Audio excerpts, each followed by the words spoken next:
15 अगस्त 1947 भारत आज़ाद हुआ। पर क्या आपने कभी सोचा है कि हर आज़ादी के साथ कुछ सच्चाइयां भी कैद हो जाती हैं, कुछ राज जो तिरंगे के साथ नहीं लहराए। ये कहानी है उन फाइलों की जो आज़ादी के बाद कभी पूरी तरह खोली ही नहीं गई। ये कहानी है द 1947 फाइल्स। सड़कों पर जश्न था, हाथों में झंडे थे, आंखों में सपने थे। लेकिन उसी वक्त देश के दूसरे हिस्से में लाशों से भरी ट्रेनें चल रही थीं, घर जल रहे थे, मोहल्ले उजड़ रहे थे और इंसान का दुश्मन बन चुका था। आज़ादी मिली थी, लेकिन उसकी कीमत इतिहास ने छोटे अक्षरों में लिखी। एक नक्शा खोला गया, एक पेन उठाई गई और एक लकीर खींच दी गई। उस आदमी ने जिसने ये लकीर खींची कभी भारत की मिट्टी नहीं देखी थी। न उसे यहां के लोग पता थे, न रिश्ते, न सदियां पुराना साथ। बस कुछ हफ्तों में लाखों जिंदगियों का फैसला कर दिया गया और वो फैसला आज भी सवाल बनकर इतिहास खड़ा है। हमें बहुत कुछ बताता है, लेकिन सब कुछ नहीं।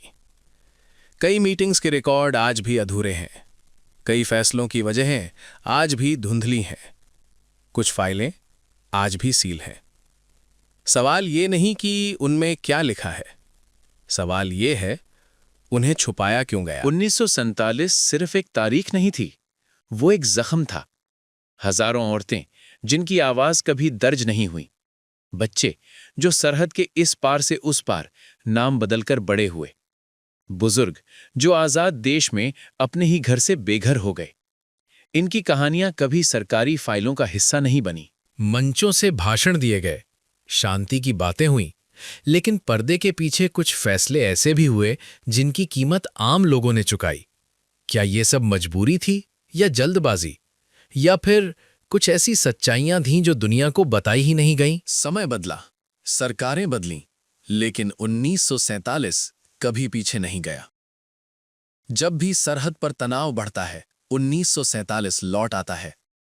जब भी नफरत फैलती है, 1947 जिंदा हो जाता है।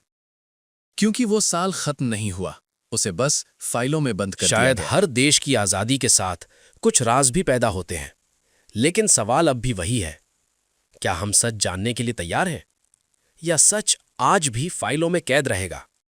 जब तक द 1947 फाइल्स पूरी तरह नहीं खुलती, तब तक ये कहानी अधूरी है, और शायद हम भी।